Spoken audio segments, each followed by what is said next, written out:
Noi abbiamo il dovere, l'obbligo e anche il divertimento di raccontare quella che è la vita universitaria, ma non escludiamo docenti e tutti quelli che intervengono nella nostra struttura. Con Elias, che è il mio complice, e trattiamo di costume, più che altro vediamo quello che succede intorno a noi e quello che succede a noi e lo riadattiamo in chiave anche un po' comica. Melania ed Elias sono due dei giovanissimi DJ che si alternano ai microfoni della neonata Cube Radio, emittente in streaming di USVE, l'Università Salesiana di Venezia ad Asseggiano. Quanti anni hanno i ragazzi che si alterneranno ai microfoni? Per i giovani universitari che frequentano la radio hanno tra i 20 e i 25 anni.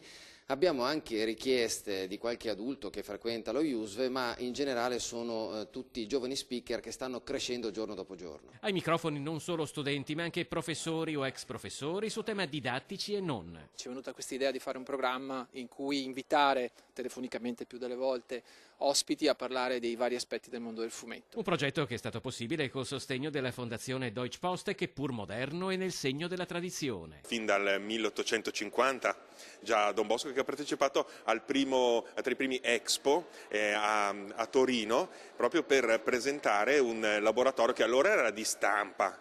Oggi si potrebbe dire che la web radio è il futuro.